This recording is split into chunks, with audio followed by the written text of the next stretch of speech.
तर जावडा या ठिकाणी हे जे शिबिर आयोजित केलेलं आहे त्याच्यामध्ये आपण सुरुवात करत असताना बुद्ध पूजा वंदना यानुसार आपण सुरुवात केली आणि आनापानसती ध्यानाची जी प्रॅक्टिस आहे तर ते आपण सकाळी केलेली आहे. तर हे शिबिर आपलं जे काही चालेल त्यामध्ये ध्यान आणि धम्म प्रवचन या दोन्ही गोष्टी त्याच्यामध्ये समावित राहतील आणि आपल्याला दोन्ही गोष्टी चांगल्या प्रकारे शिकून घ्यायच्या आहेत, त्या समजून घ्यायच्या आहेत. तर आपण जे सकाळी ध्यान केलेलं आहे आनापानसती, तर त्याच्या संदर्भामध्ये आपल्याला माहिती करून घेणं हे आवश्यक असतं. जनरली काय होतं, अनेकांना असं वाटतं की केवळ ध्यान करणं म्हणजे काहीतरी प्राप्त करणं आहे, पण वास्तविकता तशी नाही. तर म्हणून त्या वास्तविकतेला आपल्याला थोडंसं समजून घ्यायचं राहतं. तर भगवान तथागतांनी जो धम्म शिकवलेला आहे तो धम्म खूप गंभीर अर्थाने शिकवलेला आहे आणि तो जो गंभीर अर्थ आहे तो खूप वेगळ्या प्रकारचा आहे. त्या गंभीर अर्थाच्या संबंधाने फार कमी प्रमाणामध्ये गोष्टी सांगतात किंवा शिकवतात. प्रत्येकांना असं वाटतं की आपण शीलवान बनलं पाहिजे. प्रत्येकांना असं वाटतं की आपला लोभ, द्वेष, मोह दूर झाला पाहिजे. परंतु महत्वपूर्ण बाब अशी आहे की हे असं का झालं पाहिजे, कशासाठी झालं पाहिजे. मनुष्याला स्वतःला वळण लावणं हे कशासाठी आवश्यक आहे आणि मनुष्याला स्वतःला वळण का लागेल, कसं लागेल, तर हे याच्यावर आपण पहिलं चिंतन केलं पाहिजे. आणि म्हणून भगवान तथागतांनी जो अतिशय महत्वाचा जो सिद्धांत शिकवला तर तो सिद्धांत शिकवलेला आहे अनात्म. कोणता सिद्धांत? अनात्म. आणि हा असा सिद्धांत आहे जो सिद्धांत तुम्हाला हे समजावून सांगतो की तुमच्या शरीरामध्ये असं कोणतं आत्मतत्व नाही की जे ध्रुव आहे, शाश्वत आहे, जे जसं आहे तसंच कायम राहील. असं कोणतंही आत्मतत्व शरीरामध्ये नाही. आणि हा अतिशय मूलभूत आणि अतिशय महत्वाचा सिद्धांत भगवान तथागतांनी सांगितल्यामुळे या सिद्धांताला या भारत देशामधून नष्ट करण्याचे नेहमी प्रयत्न होत राहतात. कारण हा सिद्धांत जन्मावर आधारित नाही. हा सिद्धांत हे समजावून सांगतो की न जच्चा होती ब्राह्मण न जच्चा होती वसलो, कमुना ब्राह्मण होती कमुना होती वसलो. म्हणजे कोणीही जन्माने ब्राह्मण किंवा श्रेष्ठ होत नाही आणि कोणीही जन्माने वसल किंवा नीच होत नाही. कर्मानेच माणूस ब्राह्मण होईल, श्रेष्ठ होईल आणि कर्मानेच माणूस नीच होईल. तर ही अतिशय महत्वाची जी शिकवण आहे तर ती शिकवण काय झालेली आहे, जवळपास खतम झालेली आहे, नष्ट झालेली आहे. कशामुळे नष्ट झाली, तर आपल्यामध्ये जे काही सद्गुण आहे, दुर्गुण आहे, चांगला स्वभाव आहे, वाईट स्वभाव आहे, तर आपण त्याचा संबंध कशाशी जोडतो,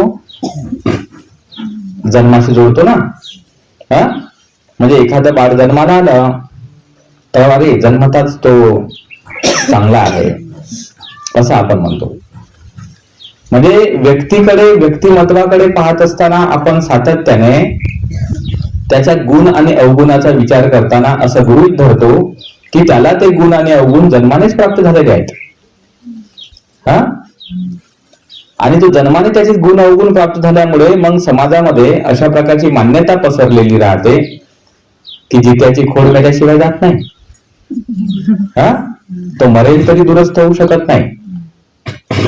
आणि त्यामुळे काय झालं भगवान तथागतांचा जो मूलभूत आणि महत्वाचा जो सिद्धांत होता तो काही कामाचा राहिला नाही.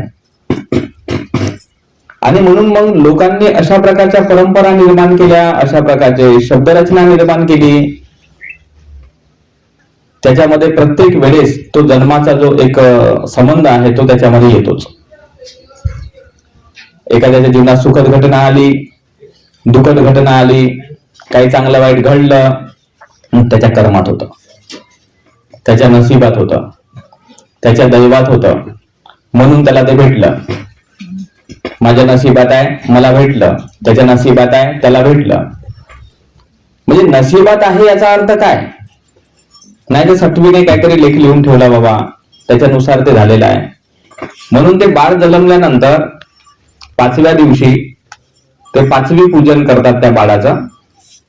तर ते नेमकं काय असते? ते सटवीचं पूजन असते. तर तिने जे काही त्याच्या नशिबात लिहून ठेवलं, त्याच्या जन्मासोबत काही आलेलं आहे, तर ते ठीकठाक राहावं.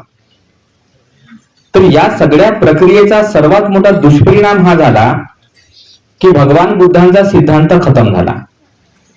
आणि भगवान बुद्धांचा सिद्धांत काय होता? भगवान बुद्ध म्हणाले, अत्ता ही अत्तनो नाथो कोणी नाथो परोसिया, की तुम्हीच तुमचे मालक आहात, दुसरा तुमचा कोणी मालक नाही. हा बुद्धाचा सिद्धांत आहे. बरोबर आहे का नाही? म्हणजे भगवान बुद्ध म्हणाले की तुम्हीच तुमचे मालक आहात, दुसरा इथे तुमचा कोणी मालक नाही. पण आता काय झालेलं आहे? तुम्ही तुमचे मालक नाही राहिले, दुसरा तुमचा मालक बनलेला आहे. का? मग जन्मासोबत जे गुण आणि अवगुण आले ते तुमचे मालक बनून बसलेले आहेत. म्हणजे असं वाटतंय आपल्याला का आपल्यामध्ये आता काही बदल करणं शक्य नाही आणि आपण स्वतः बदलू शकत नाही. मग एखादा व्यक्ती चिडचिड करतो, क्रोध करतो, आपल्याला वाटते का जाऊ दे तो जन्मापासूनच तसा आहे, आता काय त्याला समजावून करायचं आहे. कोणी तुमचा मुळमुळीत आहे, कायर आहे, नाही जाऊ दे तो जन्मापासूनच तसा आहे, तो शांत स्वभावच आहे जन्मापासून त्याचा. म्हणजे आपण प्रत्येक गोष्ट काय करतो?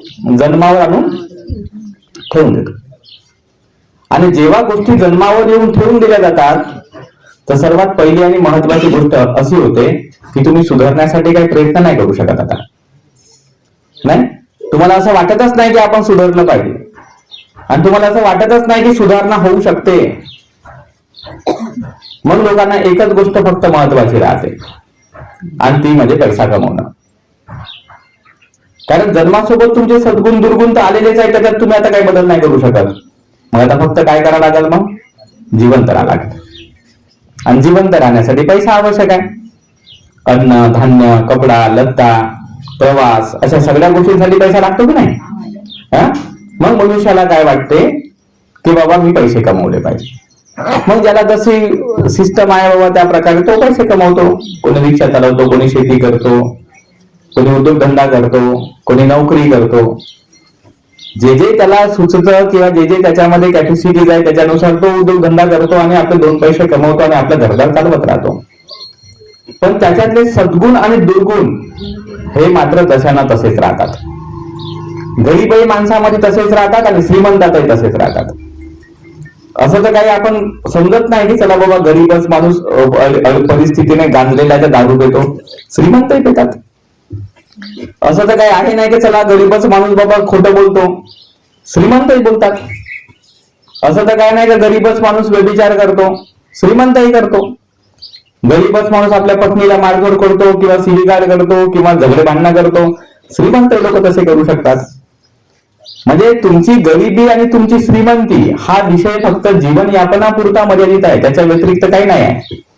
त्याच्यात फक्त वस्तू खरेदी करण्यापुरता विषय आहे. मनुष्याला कपडे लागतात, प्रत्येकालाच लागतात. मग कपडे लागतात तर एखादा गरीब माणूस आहे 100 रुपयाचा शर्ट घेतो, एखादा श्रीमंत माणूस आहे 1000 रुपयाचा घेतो. त्याच्यापेक्षा श्रीमंत असेल तो 5000चा घेईल. शेवटी त्या तिन्ही गोष्टीचा उद्देश एकच आहे, शरीर झाकणे. त्याच्या व्यतिरिक्त काय नवीन काम होणार आहे त्याच्याने?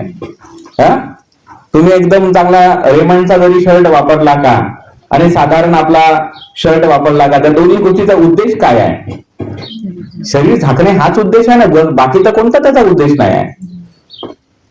परंतु आपण त्या उद्देशाला न पाहता त्याच्यामध्ये मग आपल्या स्वभावांना आणतो मग आपण, गर्व गुमान काय असेल ते आणतो आपण.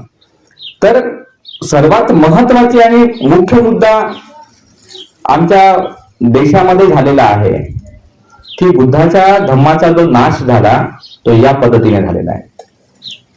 आणि तुम्हाला कोणी कधीही समजावून सांगत नाहीत की बुद्ध धम्म नष्ट होणे म्हणजे काय. बुद्ध धम्म नष्ट होणे म्हणजे अनात्मवादाची शिकवण नष्ट होणे, नाही का. जोपर्यंत आपण काहीतरी समजत राहतो का माझ्या जन्मासोबत मला काहीतरी प्राप्त झालेलं आहे, तोपर्यंत तुम्ही त्याला बदलण्याचा प्रयत्न नाही करू शकत. तुम्हाला ते बदलावंसं वाटतच नाही आणि आपण बदलूच शकत नाही.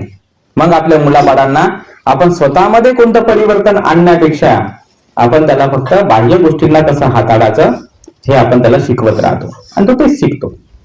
मग कसा परिवर्तन येईल. भगवान तथागतांनी पहिल्यांदा हा सिद्धांत समजावून सांगितला ज्याला म्हटलेला आहे पुद्गल नैरात्म्य म्हणजेच अनात्म. भगवान बुद्धाने परीक्षण केलं, निरीक्षण केलं आणि पाहिलं की शरीरामध्ये असं तर काही दिसून नाही राहिलं. जे ध्रुव आहे, शाश्वत आहे, तसंच टिकून राहणार आहे, तुमच्या जन्मासोबत ते आलेलं आहे, असं तर काही दिसत नाही आहे. आणि असं जाणल्याच्या नंतर ते बुद्ध बनले. बुद्ध बनले म्हणजे नेमकं काय झालं. चत्तारी सत्यानी बोधित्वादी बुद्ध, 4 सत्याचं ज्ञान केलं म्हणून ते बुद्ध बनले. मग 4 सत्य म्हणजे कोणते की कुठल्याही गोष्टीच्या उत्पत्तीच्या मागे हेतू आणि प्रत्यय राहतात आणि कुठल्याही गोष्टीच्या उत्पत्तीच्या नष्ट होण्याच्या मागे ते हेतू प्रत्यय नष्ट होतात. म्हणजे प्रत्येक गोष्ट ही प्रत्ययाच्या अधीन आहे हे भगवान बुद्धाने शोधून काढलं. म्हणजे तो जो स्वभाव आहे तो प्रत्ययांचा स्वभाव आहे, स्वतःचा कोणता स्वभाव नाही आहे त्याच्यामध्ये.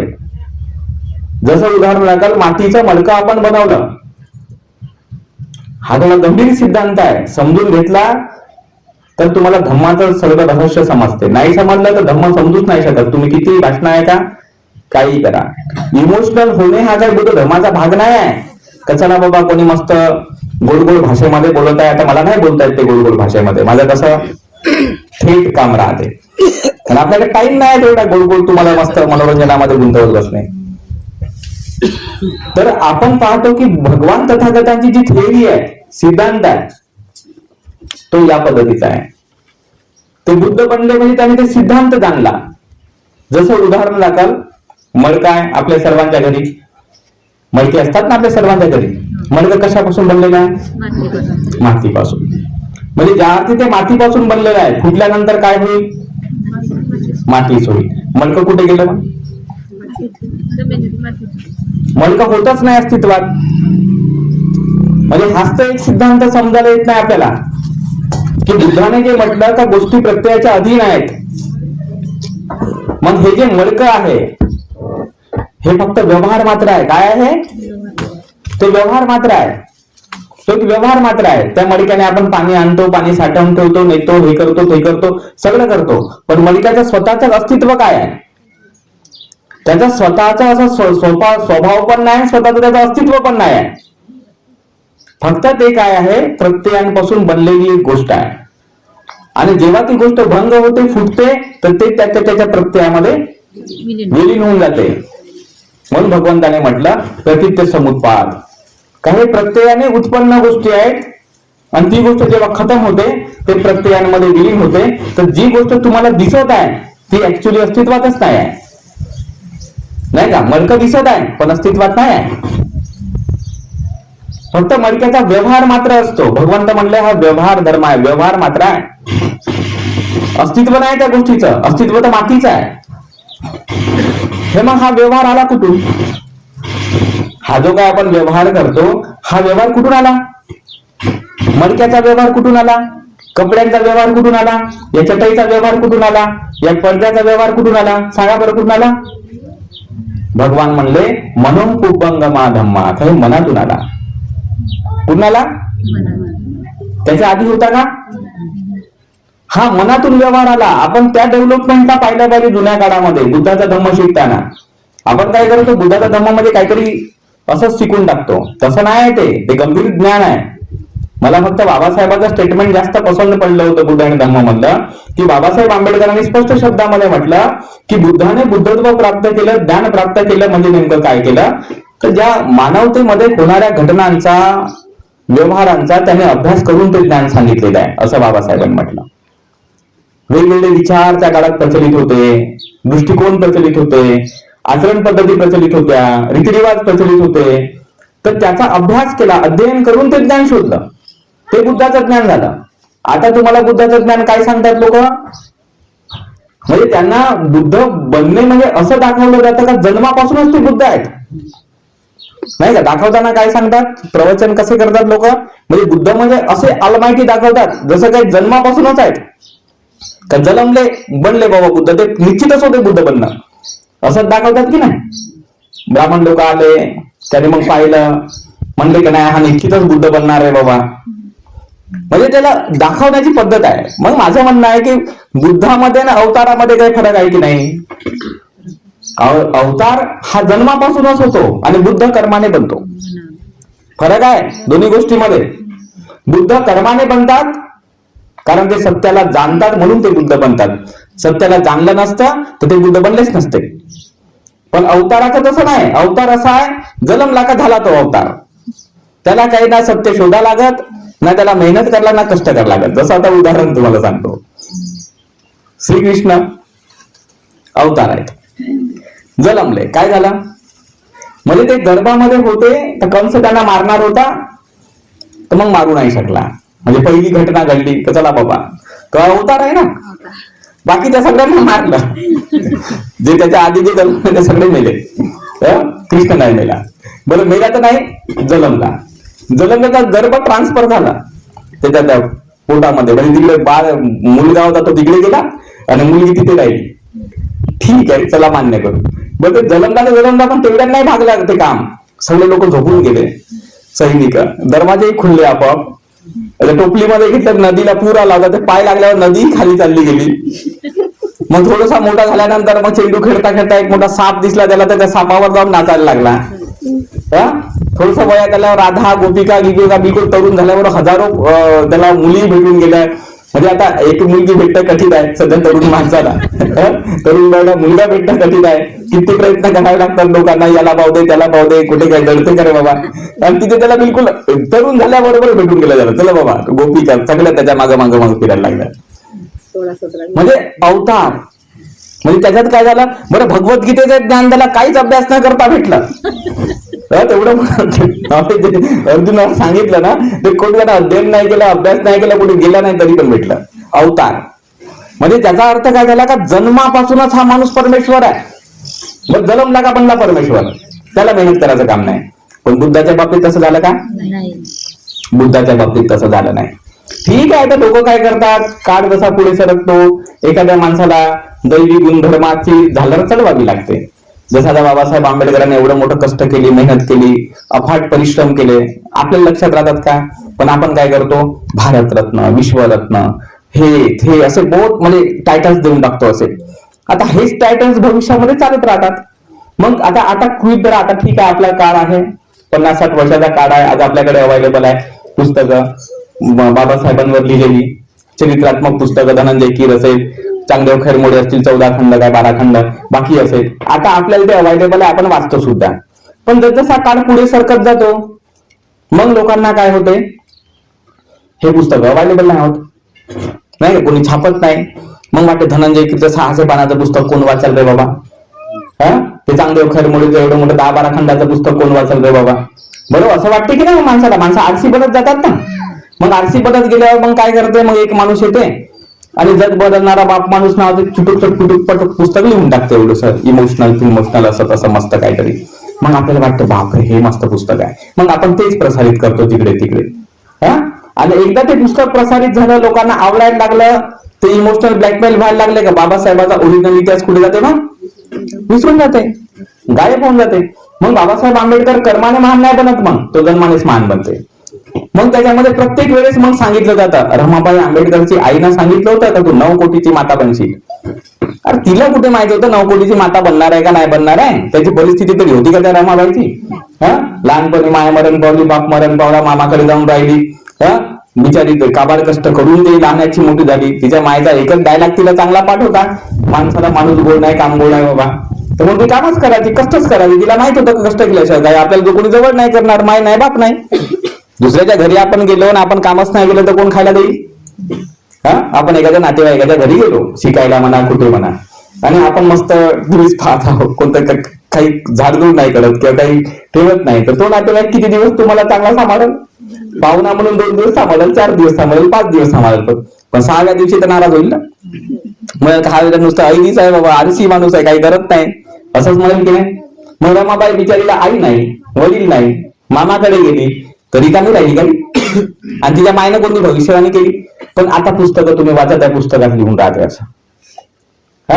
ते बाबासाहेब आंबेडकरांचे कोणीतरी काका का कोणतरी गेले, संन्यासी बनले, त्यांनी भविष्यवाणी केली, म्हणजे मोठा माणूस बनला 14 वारातनं. बरोबर आहे का नाही? आणि मग झाला तो बनला म्हणते मोठा माणूस. पण त्याच्या भविष्यवाणी केल्या ना, बाबासाहेब मोठा बनायचा होता तर लंडन, अमेरिका, इकडे तिकडे जाऊन हजारो पुस्तकं वाचायचं, मेहनत करायचे काही काम होता?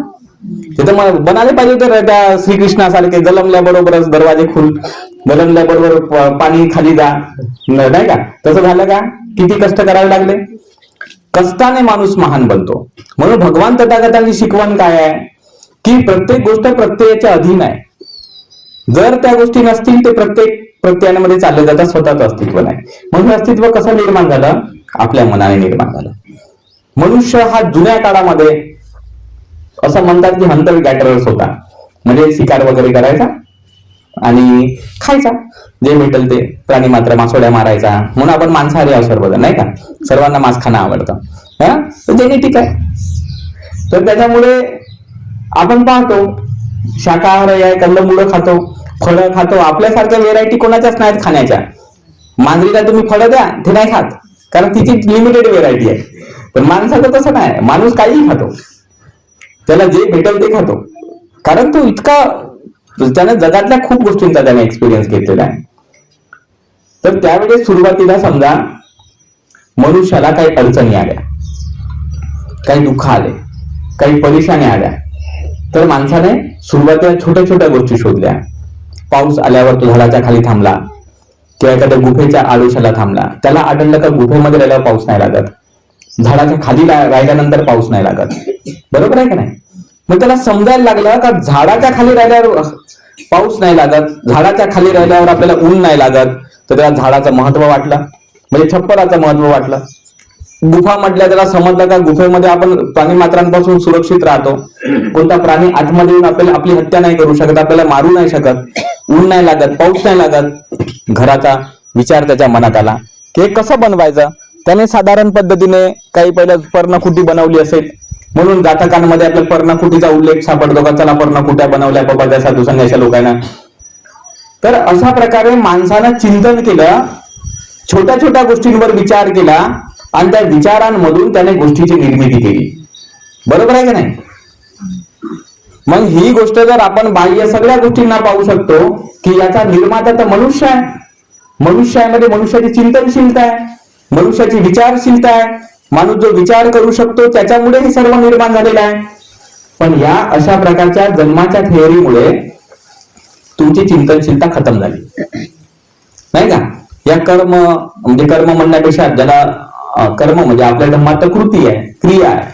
पण बेसिकली कर्म म्हणजे दैव, नसीब, ईश्वर, या ज्या काही गोष्टी अशा सगळ्या समाजामध्ये पसरवल्या गेल्या, यामुळे मनुष्य काय बनला? निष्क्रिय बनला. काय बनला? आज आपल्याच गावात तुम्ही बघा, कुठेही बघा, निष्क्रियता सारखा दुसरा रोग आपल्या भारत देशामध्ये नाही. आपल्या भारतातला माणूस हा 100% निष्क्रिय आहे आणि सुरुवातीपासून निष्क्रिय आहे. आम्हाला माहिती आहे, लहानपणामध्ये जेव्हा आम्ही पाहिलं, एक माणूस घरातला काम करत होता आणि 4 माणसं खात होते त्याच्या भरोशावर.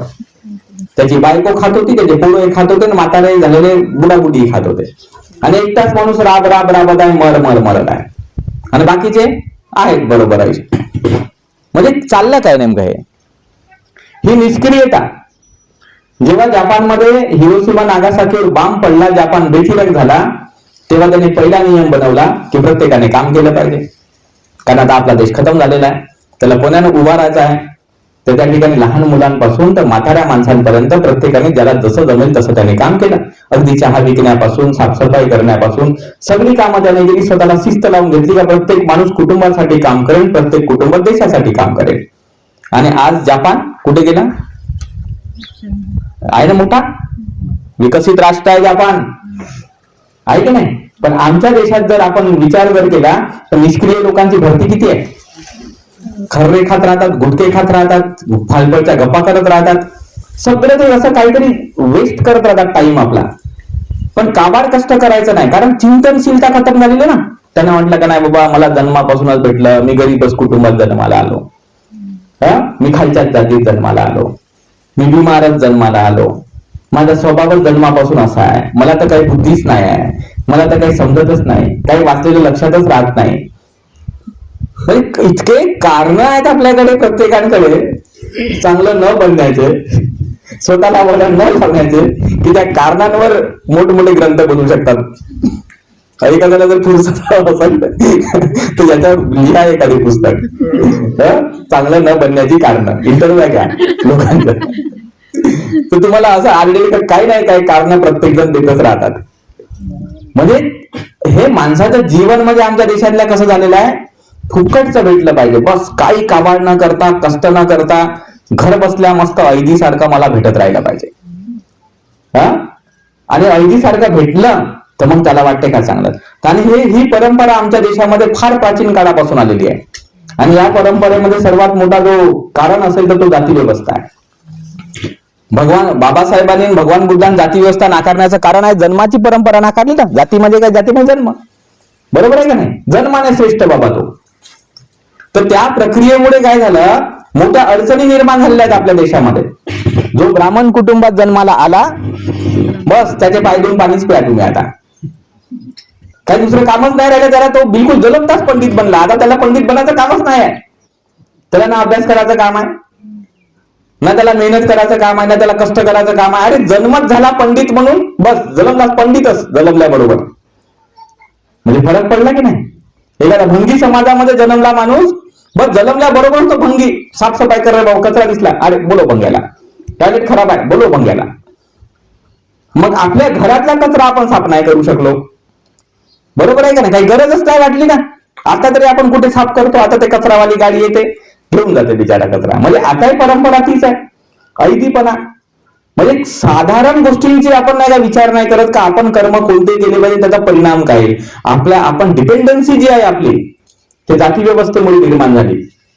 बैल मेला येईल महार माणूस नाही ओढून, आपल्याला काय करायचं आहे. गाय आपली, दूध आपण पेला, त्या शेणाचा, त्या गोमूत्राचा, तुपाचा, दह्याचा वापर आपण केला आपल्या फॅमिलीसाठी, आणि मेल्यानंतर तो महार माणूस येईल दुसऱ्यासाठी ओढत ओढत. जाती व्यवस्थेचे किती दुष्परिणाम आहेत. याच्यामुळे समाजातला प्रत्येक व्यक्ती हा ऐदी बनला, डिपेंडंट बनला, दुसऱ्यांकडे पाहणारा बनला, आणि याच्यामुळे आपण गुलाम बनत गेलो. आणि आजही आपण गुलामच आहोत. आजही आपण तसेच आहोत. इंग्रज सरकार आला, इंग्रज सरकारने शिक्षण व्यवस्था आणली, इंग्रज सरकारने जेल आणलं, इंग्रज सरकारने काही संशोधन आणलं, रेल्वे बिल्वे काय बाकीच्या गोष्टी. तर त्याच्यामुळे आपल्याला आयतं भेटलं. आपण कोणता दिमाग लावला. रेल्वे बनवायचा दिमाग आपण लावला, मोबाईल बनवायचा दिमाग लावला, कम्प्युटर बनवायचा दिमाग लावला. अरे दिमागच तर नाही लावला आपण. आणि दिमाग न लावल्यामुळे काय झालं, ते विदेशातून आपल्याला भेटलं आयतं.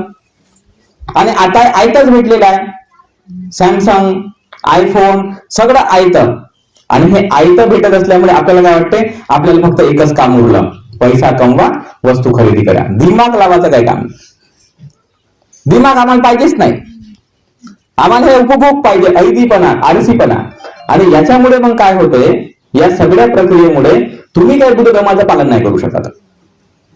अनेकांना वाटते, अनेक लोक हेच बोलत राहतात, कितना दुःख आहे, ऐसा आहे वैसा. अरे आहे तर शोधा ना, सिवा ना त्याच्यामध्ये. काय त्या गोष्टी घशाबिड्या सांगत बसतात. दिमाग तर लावा. कशामुळे काय झालेलं आहे, बाबासाहेबांनी दिमाग लावला म्हणून तर आपली परिस्थिती बदलली ना. परिस्थिती कशी बदलली, का बाबासाहेबांनी क्रिकेटर नव्हतं वाचलं, का त्यांना सूत्र माहित नव्हते, म्हणजे सूत्र सांगत फिरले असते तुम्हाला तर परिस्थिती बदलली असती. वाटते तुम्हाला तसं, वाटते का तसं तुम्हाला, का बाबा बाबासाहेबांना म्हटलं असतं चला तुम्हाला ब्रह्मज्ञान सूत्र सांगतो मी, आणि सांगत फिरली असते, बदलली असती का परिस्थिती? परिस्थिती कधी तशी बदलत नसते. परिस्थिती बदलण्यासाठी पहिले चिंतन करायला लागते का माझी परिस्थिती अशी का आहे बाबा, कशामुळे आहे, मी दुःखी कशामुळे आहे, मग हे ठरवा लागेल की नाही. तर म्हणून बुद्धाचा धम्म तुम्हाला काय सांगत आहे, बुद्धाचा धम्म तुम्हाला काय शिकवत आहे, की बुद्धाचा धम्म हे शिकवत आहे का प्रत्येक गोष्ट ही अनात्मा आहे, प्रत्ययाने उत्पन्न आहे, नष्ट झाल्यावर ते प्रत्ययांमध्ये विलीन होऊन जाणारी आहे. आणि असं असल्यामुळे तुमचे निर्माते तुम्ही या कारण मनाने सर्व घडलेलं आहे. समाज बनला मनाने बनला, कुटुंब बनलं मनाने बनलं. तुम्ही इतिहासाचा अभ्यास केला तुमच्या लक्षात येईल. तुम्ही राजवाडीचं पुस्तक वाचा, भारतीय विवाह संस्थेचा इतिहास, कुणी विवाहच नव्हते. मग आता काय करा, पहिलं विवाह नव्हते, पहिलं कुटुंबच नव्हते. एक काळ असा होता, नंतर कुटुंब व्यवस्था मग कोणी बनवली, माणसाच्या चिंतनशीलतेने बनवली की नाही, माणसाच्या विचाराने बनवली की नाही. आज आपण जे सुंदर आणि चांगलं जीवन जगत आहोत, माणसाच्या चिंतनशीलतेमुळे जगत आहोत, विचारामुळे जगत आहोत. माणसाने समस्यांचा अभ्यास केला आणि त्या समस्यांचा अभ्यास करून आपल्याला त्या त्या प्रकारच्या गोष्टी काय केल्या, सुविधा निर्माण करून दिल्या. आणि ही एवढी चांगली चिंतनशीलता आपल्याकडे आता येत आहे. त्या काळामध्ये बहुत संघर्ष केला लोकांनी, बाबासाहेब आंबेडकरांनी किंवा तुमचे ते कर्वे जयंतराव कर्वे असतील, परत मानवेंद्र राय असतील, किंवा तुमचे गोखले असतील, आगरकर असतील, असे काही महान लोक आहेत ज्या लोकांची नावं इतिहासामध्ये फारशी दिसत नाहीत. पण या लोकांनी पहिल्यांदा संघर्ष केला पाश्चिमात्य शिक्षणासाठी. ते स्पष्ट शब्दात त्यांनी म्हटलं की तुम्ही पुराण, उपनिषद किंवा अन्य कुठले धर्मग्रंथ तुम्ही वाचू नका विद्यार्थ्यांनो. तुम्ही रुसो वाचा, तुम्ही मार्क्स वाचा, तुम्ही कार्लाइल वाचा, तुम्ही ऑगस्ट काम्त वाचा, स्पेन्सर वाचा. ही शिकवण त्या लोकांनी त्यावेळेस दिली. ते म्हणले की नाही, पाश्चिमात्य जे एज्युकेशन आहे ते आम्हाला पाहिजे आणि आम्ही ते लागू केलं पाहिजे. का केलं पाहिजे? कारण पाश्चिमात्य एज्युकेशन माणसाला विचार करायचं शिकवते. ते घिसपिट नाही आहे, कधीच घिसपिट नाही आहे. ते तुम्ही पुस्तकं वाचून बघा, त्या ठिकाणी स्वतःचे स्वतंत्र चिंतक लोक आहेत. ते त्यांनी स्वतःचा दिमाग त्या ठिकाणी वापरलेला आहे, त्यांचे स्वतःचे ऑब्झर्वेशन त्यांनी नोंदवलेले आहेत. शिक्षण व्यवस्थेमध्ये त्यांनी पहिलं परिवर्तन केलं की विचार करणाऱ्या लोकांना तुम्ही अभ्यासलं पाहिजे. आणि म्हणून आजही आपण पाहतो मॅकॅलेच्या एज्युकेशन सिस्टमवर लोक बोटं ठेवतात. आणि त्या मॅकॅलेच्या एज्युकेशन सिस्टममुळे तर भारत देश एवढा घडला नाही का. प्रशासन निर्माण झालं, न्याय व्यवस्था, परीक्षा पद्धती, अनेक गोष्टी निर्माण झाल्या, देश घडला. आणि त्याला आता नावं ठेवून काय फायदा आहे?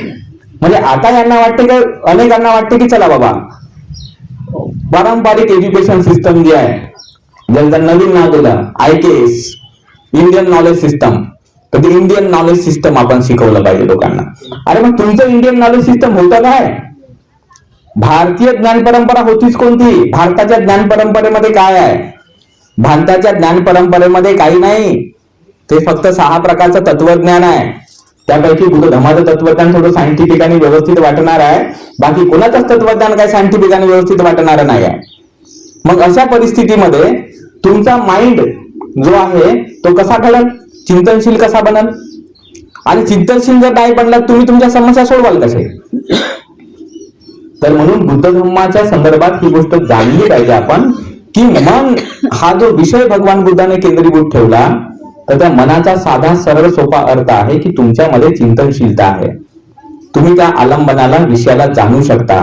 भगवंताने व्याख्या तशीच केलेली आहे, आरंभनं विजानाति विज्ञानं आरंभनं चिंतेति चित्तं. तुम्ही त्या आलंबनाला जाणू शकता. म्हणून आपल्या एका महायान सूत्रामध्ये म्हटलेलं आहे, ऑब्जेक्ट विदाउट माइंड आणि mind without object is nothing. म्हणजे विषयांशिवाय मन नाही आणि मनाशिवाय विषय नाही. म्हणजे तुम्ही जर म्हणाल का विषय मी बाजूला काढून ठेवतो तर तुमचं मन दाखवा, शक्यच नाही. ते विषय राहीलच. तुम्ही या ठिकाणी सगळेजण बसलेले लोक आहे, प्रत्येकाच्या मनामध्ये आपापले विषय आहेत. विषयांशिवाय तुमचं मन आहे का? छोटासा विषय असेल का, चला बाबा बसलेला असताना मला हे चटई टोचत आहे, पण तो विषय असा आहे ना, तो चटई हा विषयच आहे. तो छोटा आहे मोठा आहे विषय नाही. मनाचा स्वभाव आहे विषयाला जुळून राहणे, विषयाशी जुळून राहणे. मग ते विषय कितीही मोठे असू शकतात, तुमच्यावर डिपेंड करते ते. राजकारण, पर्यावरण, हे ते तुमच्या दिमागातलेच ते विषय असतात, असं काही नाही वेगळं असते. विषय तर असतेच की नाही. मग जर समजा आपलं मन विषयाच्या अधीन आहे, तर म्हणूनच तर भगवान तथागताने म्हटलं का तुम्ही स्वतः जर तुमचे निर्मात्या, तुम्ही जर स्वतःला निर्माण करू शकता, तर मग भगवंताने या सगळ्या प्रोसिजर दिल्या स्वतःला घडवण्याच्या. जसं आनापानसती त्यापैकी एक आहे.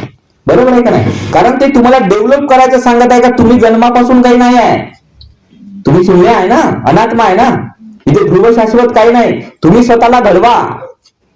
भगवंताने काय सांगितलं? तुम्ही स्वतःला घडवा. नाही घडवतायत, टेन्शन नका घेऊ, तुम्ही स्वतःला घडवा. प्रोसिजर सांगितल्या. मग आनापानसतीमध्ये आपण जे त्या प्रोसिजर्स आहेत ते आपण थोडक्यामध्ये पाहिली. आपला श्वास तर सुरूच आहे ना. ज्या अर्थी जलमलो त्या अर्थी श्वास घेतच आहोत. ज्या अर्थी जलमलो त्या अर्थी हार्ट आहे. ज्या अर्थी जलमलो त्या अर्थी किडनी आहे. ज्या अर्थी आपल्या आई वडिलांना जे जे अवयव होते ते सगळे अवयव आपल्याला आहे. जे बापदादाला होते ते सगळे अवयव आपल्याला आहे. आपण काही वेगळं आहोत का त्यांच्यापासून? काहीही त्यांच्यापासून आपण वेगळं नाही आहोत. आणि हे सर्वांनाच आहे, त्यांना होतं आपल्यालाही आहे. पण एकाच्या पॉइंटने त्याचा उपयोग करण्यावर भगवंताने मग भर दिला. भगवंताने हे पाहिलं की अरे सर्वांचं शरीर तर सारखंच दिसून राहिलं, मग हा वेगळं वेगळं पण कशामुळे आहे? प्रत्येक व्यक्ती अलग अलग कसा आहे? चिंतन केलं ना त्यांनी. सर्वांना डोळे आहेत, आहे ना. आता आपण जेवढे जण बसलेले आहोत प्रत्येकांना डोळे आहेत की नाही? ठीक आहे, एखादा व्यक्ती जन्माने आंधळा राहतो, त्याचा काही डिफेक्ट असू शकतो, पण त्याचं प्रमाण एखादाच असतो ना. पण बऱ्यापैकी तर सर्वांना डोळे आहे, बऱ्यापैकी सर्वांना कान आहे, बऱ्यापैकी सर्वांना नाक आहे. म्हणजे अवयव म्हणून माझ्या अवयवांमध्ये, तुमच्या अवयवांमध्ये, भगवान बुद्धाच्या अवयवांमध्ये काय फरक आहे सांग? बाबासाहेब आंबेडकरांना लग्न केल्यावर पोरं झाली, आणि भगवान बुद्धाच्या आधी सिद्धार्थ गौतम बोधिसत्व त्यांनाही लग्न केल्यावर राहुल झाला. म्हणजे आपल्यात आणि त्या बुद्धामध्ये काय फरक राहिला, आणि आपल्यात आणि बाबासाहेबात काय फरक राहिला? काल मी येत असताना आमच्या एका उपासिकेचा फोन आलता अहिलीवरून. तिनं मला मोठा अजब स्टाईलचा प्रश्न विचारला. मी म्हटलं आहे, मी तर पहिल्यांदाच ऐकलो प्रश्न. तर युट्यूबवर बंदेजी आहेत आपले, आणि कोणतरी आर्याजी होती भिक्षुनी. तर तिनं म्हटलं म्हणे की भगवान बुद्धाची जी मूर्ती आहे तर ही जेंट्स आहे, तर त्याच्यामुळे महिलेंनी ती साफ नाही केली पाहिजे, महिलेनी हात नाही लावला पाहिजे. ते म्हणे ब्रह्मचर्य आहे म्हणे त्यांचं. अरे कोण सांगितलं? काय म्हणजे पागलपणाची भरती आहे. अरे म्हणलं काय हा प्रकार आहे बाबा? आजपर्यंत आम्ही एवढे लहानाचे मोठे झालो, कित्येक बायांनी विहारातल्या मूर्त्या घासू घासू साफ केल्या, नाही का? पितांबरी लावू लावू लावू लावू बिलकुल ब्रशनं घासून चकलकीत लकलकीत केल्या. आजपर्यंत त्या महिलांना बिचाऱ्यांना कोणी असं म्हटलं नाही. आणि हा काय प्रकार आहे म्हणजे? ती मोठी परेशान झाली. मी म्हटलं जाऊ द्या, म्हणलं तर सोडून द्या, काही नाही, फालतूपणा आहे म्हणलं सगळं. हे आता म्हणलं थोडस यांना काही ना काही सुचत राहते म्हणलं. या आता हे थोडस यांना तुम्ही प्रसिद्धी देता ना म्हटलं या सर्व लोकांना.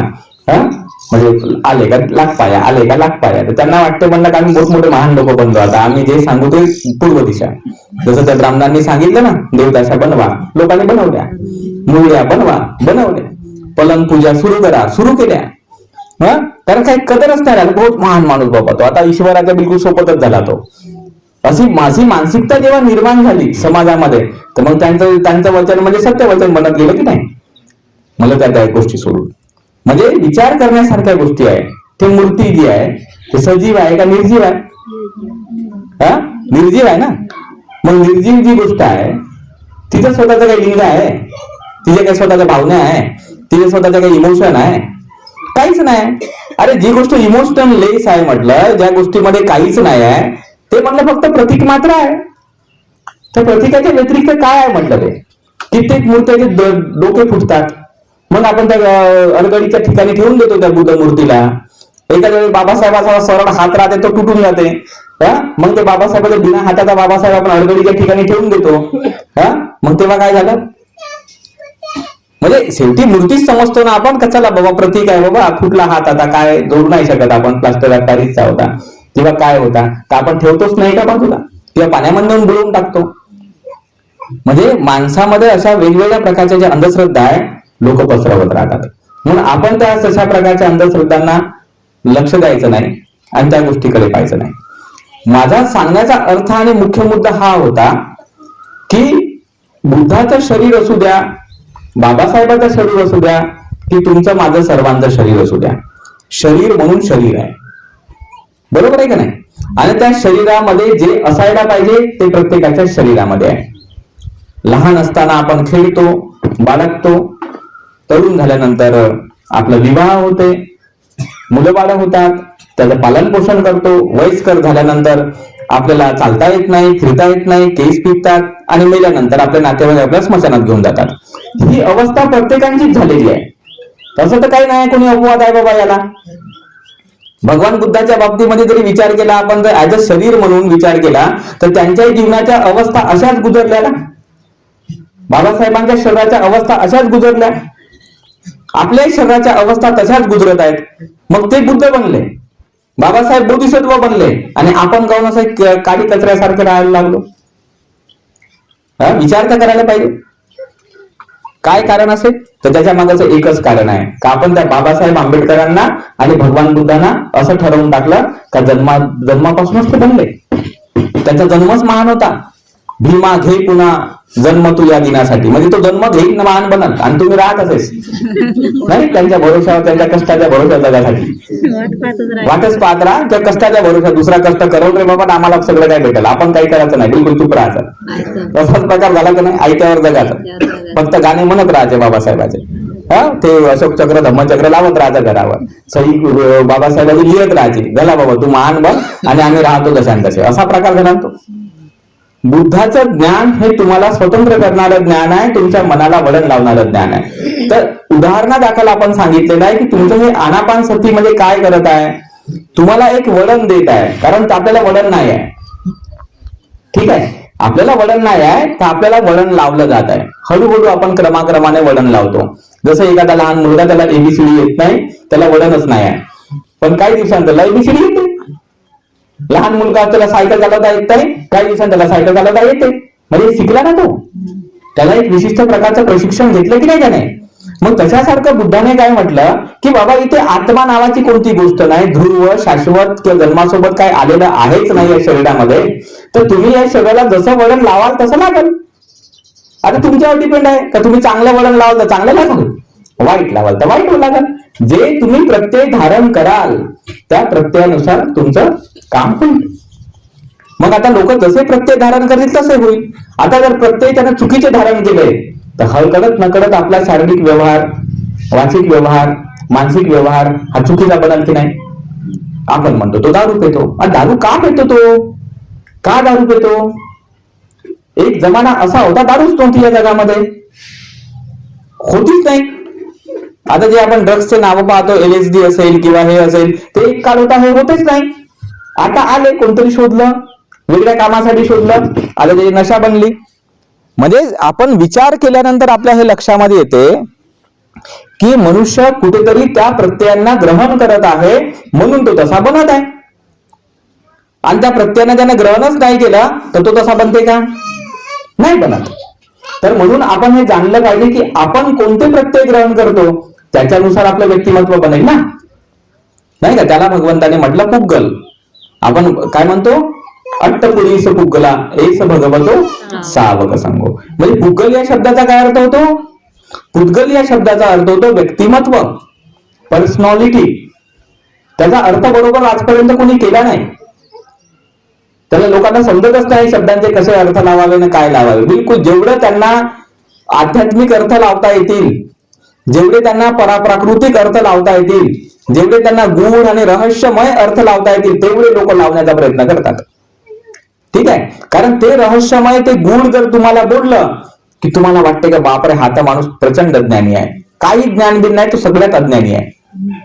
सगळ्यात अज्ञानी माणूस तोच आहे जो तुम्हाला गूढवाद शिकवते, रहस्यमयता शिकवते. तो जगातला सर्वात अज्ञानी माणूस. कशामुळे? कारण तो बुद्ध वचनांचा नाश करत आहे त्या ठिकाणी. बुद्ध वचन सांगते स्वाख्यातो भगवता धम्मो, की बुद्धाचा धम्म कसा आहे? स्वाख्यात आहे, म्हणजे सुआख्यात. आहे की नाही? बुद्धानं काय सांगितलं? स्वाख्यातो भगवता धम्मो स निदानं भिक्खवे धम्मं देसे सामी. निदानांसह मी धम्माचा उपदेश करतो आणि माझा धम्म सुआख्यात आहे. सुआख्यात म्हणजे कसं? चक्कुं भिक्खवे अनिच्छा. भगवंतानं चक्षु डोळ्याबद्दल बुद्ध बोलले नाही ना, जो डोळा सर्वांकडेच आहे. कानाबद्दल बुद्ध बोलले, कान सर्वांकडे आहे. नाकाबद्दल बुद्ध बोलले, नाक सर्वांकडे आहे. जिभेबद्दल बोलले, शरीराबद्दल बोलले, मनाबद्दल बोलले, जे सर्वांकडेच आहे. काही लपवून ठेवलं? काही लपून राहिलं? पण जर असे कोणी उपदेश करत असेल तर काहीतरी हिडन आहे, काहीतरी लपलेला आहे. देवता लोक लपलेला आहे, दिसतच नाही, तुम्हाला माहीतच नाही कुठे आहे. आणि मग तो एखादा व्यक्ती तुम्हाला देवतांबद्दल सांगते. मग आपल्याला वाटतं बापरे, आपण किती अज्ञानी आहोत, आपल्याला काहीच माहित नाही, याला बहुत माहित आहे. झालं ना? मग लागा धडाधड पाया, लागा धडाधड पाया. हे पाया लागण्याची निठरल्या लोकांचं काम आहे. हे जे जेवढे निठरले लोक आहेत ना, त्यांनी स्वतःच्या उपजीविकेची मोठी सोय करून ठेवली. बाबासाहेब आंबेडकरांनी पुस्तक लिहिलेलं आहे, आर्टिकल आहे, एन्शियंट इंडियन कॉमर्स. तुम्ही तो वाचा. बाबासाहेब महान होते, त्यांचं संशोधन जबरदस्त होतं. तर त्या ठिकाणी म्हणतात की ब्राह्मणांनी काय केलं, अशी व्यवस्था निर्माण केली ब्राह्मणांनी की त्यांना फुकटचं खायला भेटलं पाहिजे. म्हणजे काहीही न करता बदाम भेटतात त्यांना, काय करतात, अक्रोड भेटतात, फळं भेटतात, सगळं. बस सत्यनारायणाचं नाव सांगायचं आणि सगळी व्यवस्था तयार. तर आदर, सन्मान, खानपान सगळं त्यांना फुकटचं भेटून जाते. आणि ज्या व्यक्तीला फुकटचं खाय त्याला स्वस्त माग काय, असे आमचे गुरु म्हणायचे बुद्धप्रेमांचे. फुकटचं खाय त्याला स्वस्त माग खाय. अरे तुम्ही जी मरता, कष्ट करता, मेहनत करता, त्या तुमच्या मेहनतीची आणि त्या कष्टाची कदर या धर्मगुरूंना असते का? राहू शकते का? मी बरेच वर्ष भिक्षू म्हणून जगलो, ऐशारामातच जगलो. आणि असाच यांच्यापेक्षा जास्त ऐशारा मुला माझ्याकडे, कारण मी बहुत ब्रिलियंट होतो आणि बहुत होता माझ्याकडे.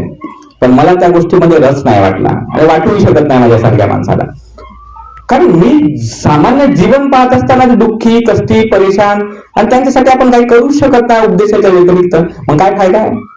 उपदेश केल्याने तुमचं जीवन सुधारलं असतं तर सोपी गोष्ट होती ना. पण ऍक्च्युली उद्देशाने जीवन नाही सुधारत. उद्देशाने जीवन सुधारायचं डॉक्टर कशाला बनले असते? उद्देशाने जीवन सुधारायचं मग इंजिनियर कशाला बनले असते? उद्देशाने जीवन सुधारायचं असतं तर प्रशासन, शासन, न्याय व्यवस्था, टेक्नॉलॉजी हे कशाला काढलं असतं लोकांनी?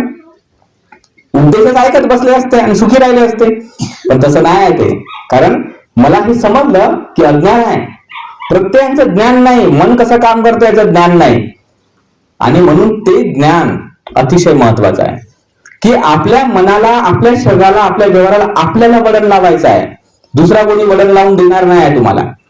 आणि जो कोणी गुडवाद, रहस्यवाद अशा प्रकारच्या गोष्टी त्याच्यापासून बिलकुल 10 हात लंबा राहायचा. आपण दूर राहायचं, मस्त दूर राहायचं, एकदम दूर राहायचं. तो दिसलाच नाही पाहिजे आपल्या डोळ्याला तसा माणूस, बिलकुल दिसला नाही पाहिजे. तो कोणत्याही वृक्षात राहू द्या, तो गंधेची राहू द्या, तो साधू राहू द्या, संन्यासी राहू द्या, कोणती ब्राह्मण राहू द्या, का कोणता बोधाचार्य राहू द्या, का धर्माचार्य, कोणीही राहू. आणि महानागरत्न मी राहिलं तरी माझ्यापासून दूर राहायचं. जो कोणी रहस्यवाद सांगल त्याच्यापासून दूर राहायचं. समजायचं का हा बयाड बनवत आहे आपल्याला. जो खरं खरं सांगल, बरोबर सांगल, रोजचं सांगल, दररोजचं सांगल, तो व्यक्ती महान समजायचा. तोच महान असतो. आईन्स्टाईन महान कशामुळे? या प्रकाशाबद्दल बोलला तो, जो प्रकाश आपण नेहमी अनुभव करत राहतो. बरोबर आहे की नाही? ज्या प्रकाशाचा थेअरी त्या माणसाने मांडली. न्यूटन महान कशासाठी? ग्रॅव्हिटीची थेअरी त्या माणसाने मांडली. तो म्हणला का नाही गुरुत्वाकर्षण आहे, वस्तू खाली पडतात तर काहीतरी शक्ती आहे. सायंटिस्ट महान याच्यासाठी बनले कारण त्यांनी जे त्यांच्या रोजच्या जीवनात अनुभवाला येणारं ज्ञान होतं त्याच्यावर त्यांनी संशोधन करून तुम्हाला चांगलं बनवलं. बरोबर आहे का नाही? जर त्या माणसाने शोध नसता लावला न्यूटनने, तर आज आपल्याला शहरं नसते पाहायला भेटले. 20-20, 25-25 मधल्या बिल्डिंगा नाही पाहायला भेटले असते आपल्याला. आपल्याला वाटलं असतं लहान लहान खुर्ड्यासारखे झोपडे होते लोकांचे, छोटे छोटे बनवायचे राहायचे. त्यांना वाटायचं पडून गेल बाबा, याच्यावर काय बनवतं पडेल बाबा. माहितच नव्हतं ना लोकांना ग्रॅव्हिटीचा नियम कसा काम करते. त्या माणसाने ते नियम सांगितले ना, म्हटलं का काही हरकत नाही, 100 मजली बनवा, नाही पडत. आज किती विकास झाला? विकास तुमचा कशामुळे झाला? सत्य बोलल्यामुळे झाला. कोणताही विकास तुमच्या देवी देवतांच्या कथा कहाण्या सांगल्यामुळे नाही झाला. कोणताही विकास तुमचा जन्म पुनर्जन्माच्या कथा कहाण्या सांगल्यामुळे नाही झाला. तुमचा विकास झाला तुमच्या स्वतःबद्दल बोलल्यामुळे. तुमच्या डोळ्यांचं ज्ञान घेऊन तुम्ही चष्मे लावायला लागले. बरोबर आहे का नाही? ते संजयची स्टोरी आपल्याला चष्मे लावायला नाही लावत आहे का? चला बाबा युद्ध सुरू होतं महाभारतातलं, संजयला दिव्य दृष्टी भेटली होती आणि हा धृतराष्ट्र आंधळा होता, बिना डोळ्याचा माणूस. आणि तो संजय मग सांगत आहे त्यानं बाण मारला तेवढे लोक मेले, तेवढे लोक मेले ना. धृतराष्ट्र बरोबर ठीक आहे ठीक आहे. तुझ्या एकट्याला संजयला लाभली दिव्य दृष्टी, बाकी ते कुठे गेले रे बाबा? त्याने कोणता पाप केला होता? मग तो एकट्याला दिव्य दृष्टी लाभल त्या संजयला आणि बाकीच्या करोडो लोकांना लाभलच नाही. आणि आज तुम्ही करोड लोकांना चष्मे लाभले. मग कोण महान आहे? तो संजय एकट्याला दिव्य दृष्टी देणारा महान आहे ईश्वर परमेश्वर, की तो चष्म्याचा शोध लावणारा सायंटिस्ट महान आहे? कोण महान आहे? सायंटिस्ट महान आहे ना. आज तुम्हाला 45 वर्ष झाले, लहान अक्षर वाचता नाही आहेत. सायंटिस्ट म्हणते काही टेन्शनचा विषय नाही, बिलकुल 1000 रुपये खर्च करा वाचायला लावतो म्हणते. नाही 300 रुपयाची फ्रेम देऊन देते, 500-700 रुपयाची काचा देऊन देते. मग गरीब आहे तर गरीब बाबा, कोणी श्रीमंत असेल 10,000चा वापर बसत तो त्याचा भाग आहे. पण 1000 रुपयात आपलं काम होत आहे ना, वाचायला भेटताय ना आपल्याला. मग कोण मान आहे? सायंटिस्ट मान आहे ना. आणि हा सायंटिस्ट देवी देवताला मानणारा नाही. हा सायंटिस्ट कुठल्या प्रकारच्या पराप्राकृतिक गोष्टीला मानणारा नाही आहे. हा सायंटिस्ट डोळ्याला मानणारा आहे. का डोळे आहे आणि डोळ्यामध्ये पाहण्याची एक क्षमता आहे, त्याचा तो अभ्यास करणार आहे. म्हणजे सत्याचा अभ्यास करणार आहे, जे आहे त्याचा अभ्यास करणार आहे आणि त्याच्या अनुषंगाने तुमचं जीवन सुंदर बनवलं. हे भगवान बुद्ध महान त्याच्यासाठी आहे कारण त्यांनी जे आहे त्याचा अभ्यास केलेला आहे. तर म्हणून आपल्याला हे शिकवलं जातं अनेक सूत्रांमधून की तुमचं तुम्ही स्वतःला घडवू शकता, तुम्ही स्वतःला बनवू शकता. एवढंच सांगायसाठी एवढं सगळं पोचाडून सांगितलं. सांगायचं काही कारण नव्हतं. मी आनापानसतीवर सांगितलं असतं तुम्हाला, मला काय प्रॉब्लेम आहे, मी कशावरही सांगू शकतो. पण मी याच्यासाठी सांगितलं का तुम्हाला लक्षात आलं पाहिजे का तुम्ही एखादी गोष्ट करत आहात तर कशासाठी करत आहात. तुम्ही काही रेडीमेड नाही आहे. इथे तुम्ही स्वतःला घडवत आहात, बनवत आहात. तुम्हाला स्वतःला तयार करायचं आहे आणि तुम्ही त्याच तत्वाने बनलेले आहात. तुमच्या मनात जी ही भीती आहे का आम्ही बहुत लहान आहोत, आम्हाला काही अक्कलच नाही, आम्हाला काही समजतच नाही, हे जे तुमच्या मनातलं जे आहे ना ते खतम झालं पाहिजे. तुम्ही तेवढेच मोलाचे आणि तेवढेच महत्वाच्या जेवढे भगवान बुद्ध महत्वाचे आहेत. आणि म्हणून आमच्या धम्मामध्ये अशी एक सिस्टम निर्माण झाली होती, ती बहुत जबरदस्त होती. महायान ट्रेडिशन बहुत पॉवरफुल ट्रेडिशन होती, म्हणूनच तिला खतम केलं ना. जे पॉवरफुल असते तेच खतम केलं जात असते आणि जे पॉवरफुल असते ते तसंच टिकून राहत असते, असा नियम आहे या जगामध्ये. महायान का खतम झाला? कारण महायान या जमिनीवरचं होतं आणि थेरवाद एक प्रकारे लिमिटेड लोकांसाठी होतं, म्हणजे भिक्षूंपुरतं किंवा याच्यापुरतं. पण महायान हे सर्वांचं होतं कारण साधारण गोष्टी होत्या, दान द्या, शिलाचं पालन करा, हे करा ते करा. तर महायान ट्रेडिशन मध्ये एक सिस्टम आहे, त्याचं नाव आहे तथागत गर्भ. काय नाव आहे त्याचं? तथागत गर्भ. तथागत गर्भ या शब्दाचा काय अर्थ होतो? तर बेसिकली माझ्या याच्या संस्थेचं पण नाव होतं कारण तो शब्द मला जास्त पसंत आहे. तर त्या तथागत गर्भचा अर्थ होतो का बुद्ध बीज, नाही का? तर त्या थेअरीचा अर्थ हा आहे की प्रत्येकामध्येच बुद्ध बीज आहे. मग त्या थेअरीने काय म्हटलं की या जगामध्ये जेवढे जीवसत्व आहे, जेवढे मनुष्य आहे, स्त्री आहे, त्या सर्वांमध्येच बुद्धाचं अंकुर आहे, बुद्धाचं बीज आहे. फक्त मुद्दा असा आहे का तुम्ही त्याला हे डेव्हलप नाही करत. जसं आपल्या घरामध्ये ज्वारी आहे, आपल्या घरामध्ये गहू आहे, सोयाबीन आहे, तर त्याच्यामध्ये उगवण्याची क्षमता आहे ना. पण आपण त्याला जमीनच नाही दिली, त्याला पाणीच नाही दिलं तर ते उगवेल का? तसं आपल्या प्रत्येकामध्ये बुद्ध बीज आहे. आपण तेवढेच महान आहोत जेवढे बुद्ध महान आहेत. आपण तेवढेच महान आहोत जेवढे बाबासाहेब महान आहेत. काही त्याच्यामध्ये कमतरता नाही आहे, बिलकुल तेवढेच आहो आपण. परंतु मुद्दा कसा आहे, त्या लोकांनी विकास केला आणि आपण वेस्ट केलं. वेस्ट केलं ना आपण लक्षच नाही दिलं त्या गोष्टीकडे. आणि का लक्ष नाही दिलं? काय कारण आहे लक्ष नाही देण्याचं? लक्ष नाही देण्याचं कारण हे आहे जे मी तुम्हाला आता सांगितलं का जन्माने माणूस महान बनतो, हे आपल्या अवतीभोवती पसरलेलं आहे आणि त्याच्यामुळे मग आपण याच्याकडे लक्षच दिलेलं नाही. जसं अगोदर लोक इंजिनियर नव्हते बनत, डॉक्टर नव्हते बनत, MBA नव्हते करत, आता करतात. कशामुळे करतात? पण आता तसं इन्स्टिट्यूट निघाल्या, इथे डॉक्टरची इन्स्टिट्यूट आहे, तिथे इंजिनियरची आहे, तिथे तुमच्या परीक्षा आहे, हे आहे. तर प्रत्येक मायबापाला काय वाटते, जे प्रचलित आहे तो त्याच्या डोक्यात शिरवलं का नाही, अरे हे माझा पोरगा इंजिनियर बनला पाहिजे, डॉक्टर बनला पाहिजे, हा बनला पाहिजे, तो बनला पाहिजे. कशामुळे? प्रचलित आहे ना. मग तुमच्या अवतीभोवती प्रचलित काय आहे? निष्क्रियता, दैववाद, ईश्वरवाद, निष्क्रिय, सण, उत्सव, पूजा पाठ, तीर्थयात्रा, या अनेक गोष्टी आपल्या डोक्यामध्ये प्रचलित जेव्हा राहतात, तर मग आपला दिमाग कसा बनल? आपल्या बुद्ध बीजाला विकसित करणारा बनाल का त्या बुद्ध बीजाला खतम करणारा बनाल? खतमच करणारा बनाल. आणि मग त्याच्यामुळे ते होते खतम. आणि खतम झाल्यानंतर मग आपल्याला वाटते का मग माणूस असा नाही वागत, तसा नाही बोलत, तर त्याला काय दोष आहे? म्हणून परिवर्तन जे आहे ते आपण आणू शकतो आणि आणलं पाहिजे. आणि म्हणून त्याच्यासाठी ही मेथोडॉलॉजीज भगवंतांनी शिकवल्या. जसं आनापानसतीचं उदाहरण घेतलं आपण, ते मेथोडॉलॉजी आहे, सिंपल मेथोडॉलॉजी आहे, तुमच्या स्वतःच्या शरीराची मेथोडॉलॉजी आहे. श्वास कसा घ्यायचा, कसा सोडायचा, काय एक्सपिरियन्स करायचा, काय अनुभव करायचा, ते तुम्हाला ट्रेन करणं आहे आतल्या आतमध्ये. किती वेगळी गोष्ट भगवान बुद्धाने शिकवली, तुम्हाला ते आतमध्ये ट्रेन करणं आहे. जसं बाहेर आपण एखाद्या गोष्टीमध्ये ट्रेनिंग देतो, तशी भगवंताने आंतरिक ट्रेनिंग दिली, सुखी होण्याची, शांत होण्याची, समजूतदार होण्याची. ते ट्रेनिंग आहे ना ते. आणि म्हणून ट्रेनिंग शिवाय धम्म होते का? आणि म्हणून आम्ही काय केलं, ट्रेनिंग सिस्टम सुरू केली. तर जो ट्रेनिंग घेईल तो चांगला बनल, नाही घेईल तर होईल तिकडे. आम्ही कोणाच्या मागे लागत नाही. एक जमाना होता आमचा, आम्ही हजारो लोकांना प्रवचन द्यायचो. असे नाही द्यायचो, असेच द्यायचो, आमच्या यश बंदिरी सारखे वगैरे. पण थोडे चांगले राहायचे त्यांच्यापेक्षा आमचे, कारण ते गुरुवाद फिरवाद रहस्यवाद वगैरे कल्पना असं आमच्या डोक्यात नाही राहायचं, तेव्हाही नाही. कारण आम्ही बाबासाहेबांचे शिष्य.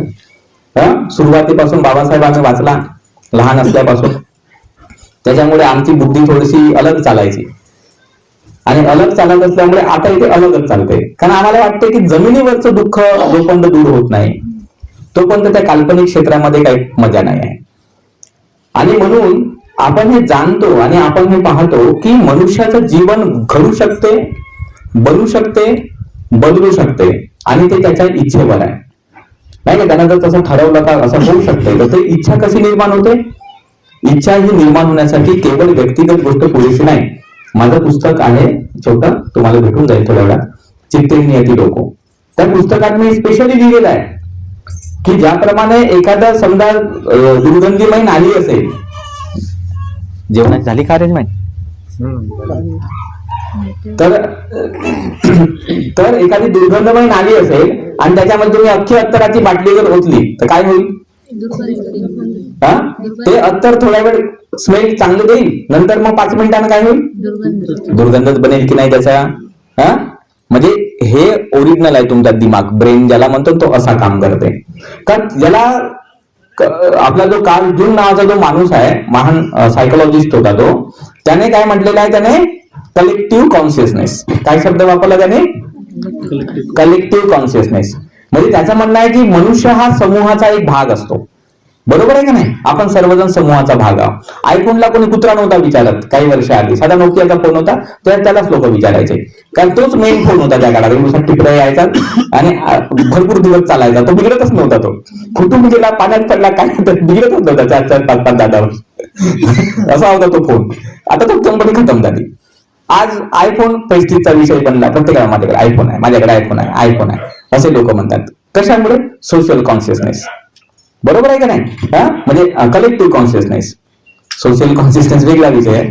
कलेक्टिव्ह कॉन्शियसनेस म्हणजे समूहाची मानसिकता. सिरियल मध्ये थेट दाखवतात, पिक्चर मध्ये थेट दाखवतात, हिरोईन कडे थेट दाखवतात. मार्केट जेव्हा एखाद्या गोष्टीचं तयार करायचं राहते तर ते मार्केटचं ब्रँड देतात ना ते सर्व, आणि त्याच्यामुळे मग हळूहळू काय होते, एक सामूहिक मानसिकता तयार व्हायला लागते, समूहाची मानसिकता तयार व्हायला लागते. मग प्रत्येकाला काय वाटते, मी त्या समूहाचा हिस्सा बनलो पाहिजे. बरोबर आहे की नाही? बनलं वाटते की नाही, मी माझ्या समूहाचा हिस्सा बनलो पाहिजे. मग व्यक्ती त्या समूहाचा हिस्सा बनण्यासाठी बडबड करतो.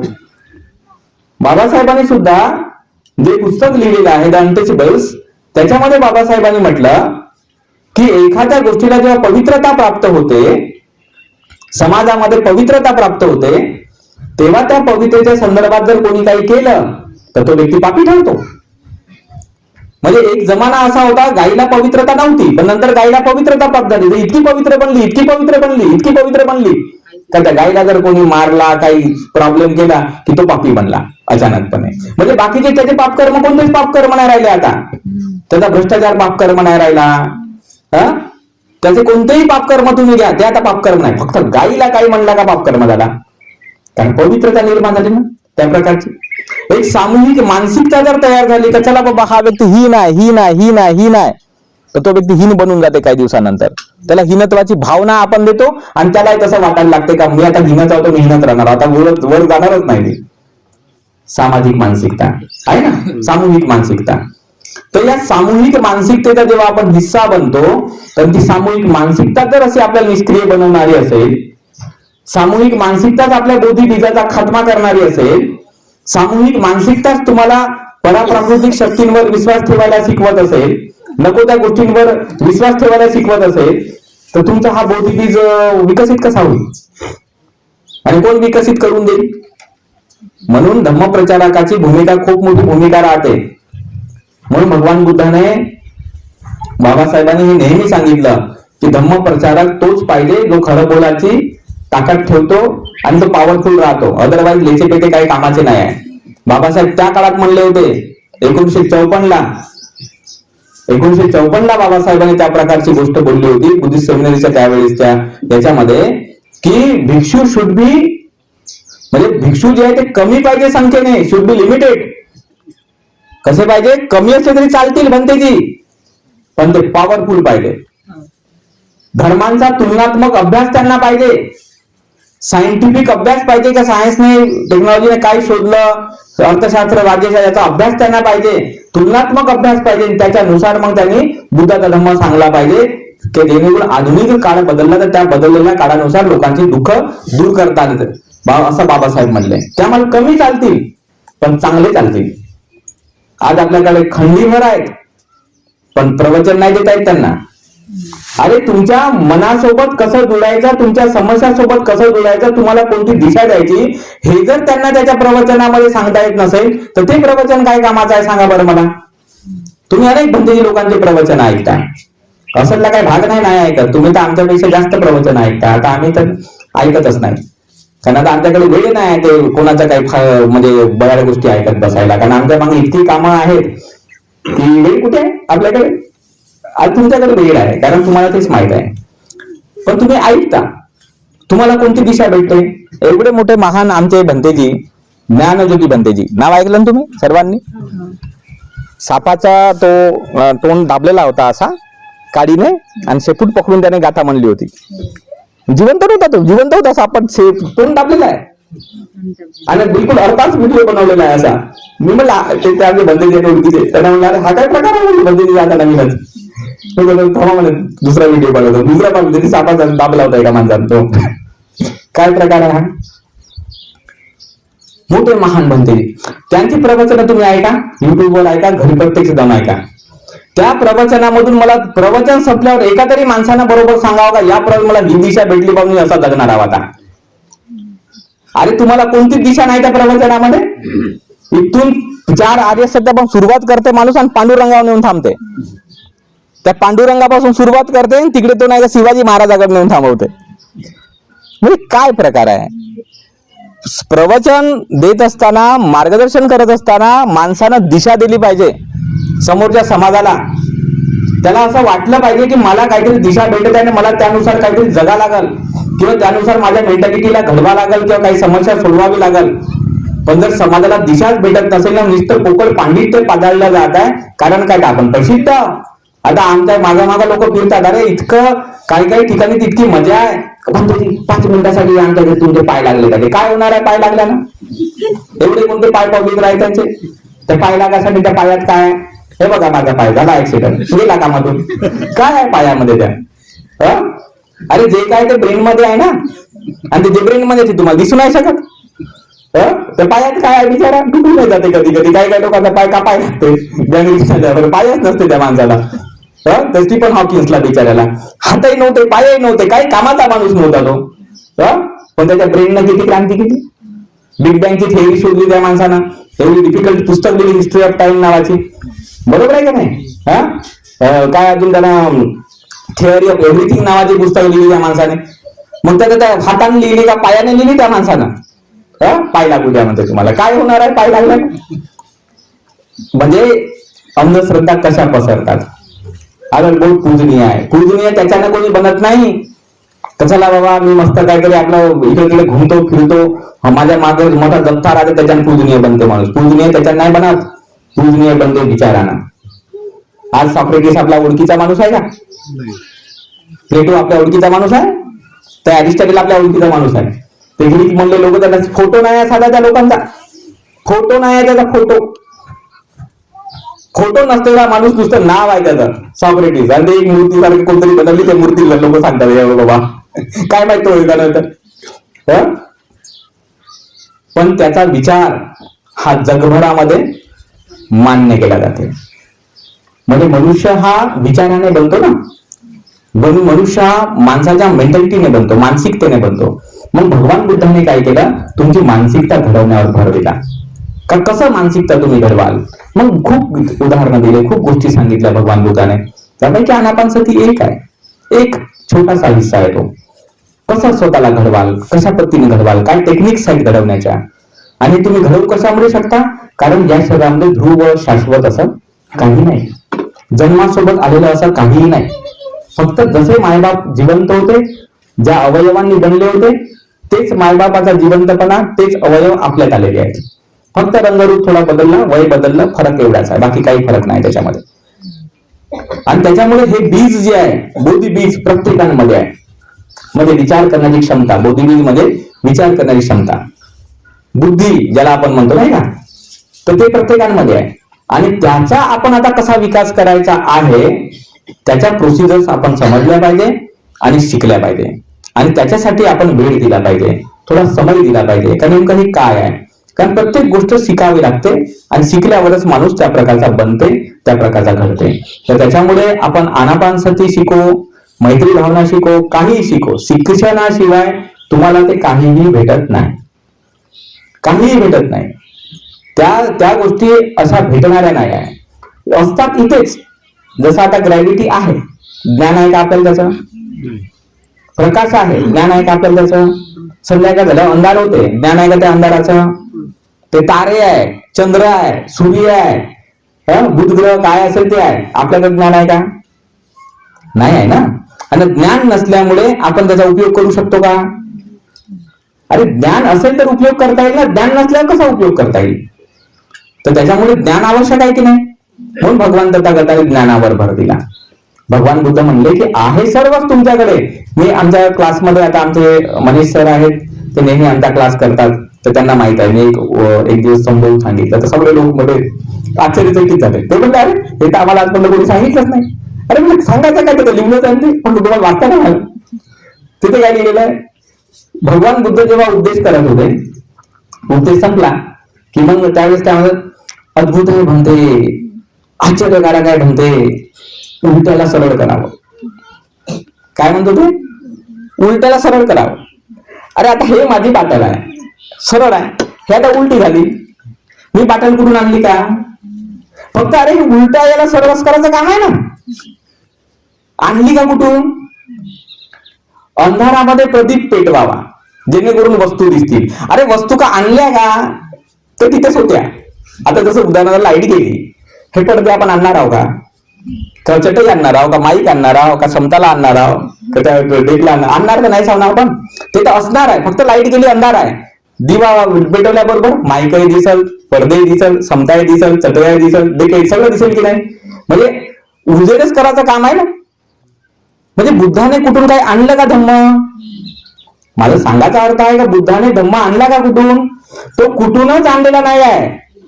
तो श्वास भगवान बुद्धाने कुठून नाही आणला, ते संवेदना कुठून नाही आणली, ते संज्ञा कुठून नाही आणली, संस्कार नाही आणले, विज्ञान नाही आणलं. हे जे आपलं स्ट्रक्चर आहे ना, ते कुठूनच भगवान बुद्धाने नाही आणलं. केस, रोम, नख, दात, त्वचा हे कुठूनच नाही आणलं भगवान बुद्धाने. ते भेटलं त्यांना मायबापापासून, ते तसंच होतं त्यांच्याकडे. फक्त बुद्धाने काय केलं? ऑब्झर्वेशन केलं. त्याचं काय केलं? निरीक्षण केलं. जसं एखादा सुतार माणूस आहे, लाकूड आणतो, तर लाकूड का सुतार आणतो का? ते तर झाडाचं आहे समजा, म्हणजे झाड समजू आपण का झाड आहे बाबा, झाडापासून त्याला आणला. पण तो सुतार काय करतो, त्या लाकडाकडे असं पाहतो टकलावून टकलावून टकलावून. आणि आपण अज्ञानी माणूसही लाकडाकडे पाहतो टकलावून टकलावून टकलावून. दोघांमध्येही फरक आहे. आपण म्हणतो लाकडाच्या झिलप्या पाडल्या तर चांगलं जडाचं काम नाही. चला भाऊ सर, पण पाणी गरम करायचं काम म्हणतंय. आणि तो सुतार काय म्हणते, बेटा लाकूड मजबूत आहे, चांगला आहे, याचा नागर तर बनवूच शकते म्हणते. नाही का, एखादा मूर्तिकार चांगली मूर्ती बनवू शकते म्हणते याची. आहे की नाही? काय आहे हे नेमकं? एक माणूस आहे जो झिलप्या पाडून जाडतो म्हणत आहे, त्याला पाणी गरम करायसाठी आंघोळ करून टाकेल, झालं, त्याचं एवढंच काम आहे त्याचं. आणि दुसरा माणूस चिंतन करत आहे. बघा, नसलेली गोष्ट तो पाहत आहे. जी गोष्ट अस्तित्वातच नाही आहे ते लाकूडच आहे ना असं, पण त्या लाकडात तो मूर्ती पाहत आहे, लाकडात तो नांगर पाहत आहे, लाकडात तो वखर पाहत आहे, लाकडात तो एखादी चांगली काहीतरी खेळणी पाहत आहे का माझ्या मुलाच्या खेळाच्या कामी येईल बाबा. आणि तो दिमाग लावून, तो मेहनत करून, कष्ट करून त्याची ते बनवतच आहे तो. आणि बनवल्यावर दाखवत आहे का बघा, नांगर तुमच्या शेतीच्या कामी येऊ शकते, करा, मेहनत करा, अन्नधान्य पिकवाल, खाल. उपयोग केला काय लाकडाचा त्याने? मग कुठून आलं हे? चिंतनशीलतेतून. बरोबर आहे की नाही? विचारातून ते आलं. भगवान बुद्धाने म्हटलं का स्वास्थ्य तुमच्याकडे आहे ना ऑलरेडी, तो कुठून आणायचा आहे का? वेदना तर तुमच्याकडे आहे, आणायचं आहे कुठून? सगळंच तर तुमच्याकडे आहे. फक्त सिस्टम भगवान बुद्धाने शिकवली का काय नेमकं करायचं, आहे का? चिंतन शिकवलं का हे असं असं करा, असं असं करा. बस थोडेसे दिवस करा, 2 दिवस, 4 दिवस, 8 दिवस करा. त्या मूर्ती बनवायला त्याला काय एका दिवसात झाली का? त्याला असं पाणी टाकलं, अरे मूर्ती दिसत आहे बाबा, झाली का तयार? अरे त्यानं वाचला की करा, जे काही त्याच्या वस्तू आहे त्या बिचाऱ्याने त्या आणल्या, दिमाग लावला, मेहनत केली, नाही का? त्याला घाम येत असेल तर ते बरोबर त्यानं बाजूला केला. त्याची पत्नी म्हणली असेल अरे जेवण करायला, थांबा थांबा थोड्या वेळ, माझं थोडंसं राहिलेलं आहे, एक तर झालं का मी येतो जेवण करायला. भूक ताण हरपली त्या माणसाने. मग बुद्धाने तसंच केलं 60 वर्षात. भूक ताण हरपली, सगळं हरपलं, कारण समजत गेलं त्यांना, अरे असं होऊ शकते, असं होऊ शकते, असं होऊ शकते. अरे जेव्हा माणूस त्या अध्ययनामध्ये राहते तर कुठे भूक ताण पाहत बसते. आपण म्हणतो बाबासाहेब 18 तास अभ्यास केले, पाव खाऊन राहिले. मग तुम्ही काऊन 18 तास अभ्यास नाही, तुम्ही काऊन पाव नाही खा? तुम्हाला तर नाही पाहिजे पाव. सकाळ झाली नाश्ता, दुपार झाली जेवण, परत संध्याकाळी अजून काय करी, परत संध्याकाळी अजून काय करी. कारण आपल्याकडे रिकाम टेकडेपणा, एवढं सगळं बनवत बसायचा. त्यांच्याकडे रिकाम टेकडेपणा होताच नाही ना. कारण त्यांना माहित होतं का हा माझा अख्खा समाज, ज्या समाजात अस्पृश्यता, जातीव्यवस्था, दुःख आहे, आणि हा अमेरिकेतला समाज, इथे दुःखच नाही आहे. हा लंडनचा समाज दुःखच नाही आहे. म्हणजे हा समाज बनला कसा? आणि आमचा समाज तसा काऊन आहे? मग कशाला 18 तास 20 तास अभ्यास करेल तो माणूस? शोधा लागेल ना त्याला आता का हा समाज असा का आणि तो समाज तसा का. मग ते लंडनचे पुस्तकं वाचत बसला का लंडनचा इतिहास काय आहे, अमेरिकेचा इतिहास काय, भारताचा इतिहास काय, भारतात कोणतं नॉलेज आहे, तिथे कोणतं नॉलेज आहे. मग एवढा सगळा अभ्यास त्याला करायचा आहे. आणि विदेशात ते गेले सयाजीराव गायकवाडांच्या भरोश्यावर स्कॉलरशिपच्या, आणि त्यांच्याकडे 3 वर्षाचा कालावधी आहे. तर तो माणूस 18 तास नाही तर कसा अभ्यास करेल का? 1 दिवस अभ्यास करेल का? मग लिमिटेड आहे ना, मर्यादा आहे ना तिथे. कारण टायमाची मर्यादा आहे. संपला बाबा वेळ तर एवढी मोठी लंडनची लायब्ररी, म्युझियमची मला भेटणार नाही वाचायला, याचे पुस्तकं मला वाचायला भेटणार नाही. मी थोडीच घरी घेऊन जाणार आहोत. कुठलाही गरीब माणूस असाच विचार करेल की नाही. जसं उदाहरणार्थ तुमच्याकडे एखादी शिदोरी असेल आणि तुम्हाला लंबा प्रवास करायचा असेल तर तुम्ही काय विचार कराल, अरे बाबा माझ्याकडे एवढीच शिदोरी आहे आणि आता जर खाऊन टाकलं तर मग मला काय भेटणार नाही. चला अर्धी पोकळा, अर्धी चपाती आता खातो, थोडस चालतो, परत भुकलं परत अर्धी खातो, परत चालतो, असं करून तुम्ही प्रवास कराल ना. तसारखा बाबासाहेबांना तो वेळ घालवावा लागला. मग आपल्याला ही गोष्ट समजली पाहिजे की तुमच्याकडे जे आहे ते सर्वांकडेच आहे.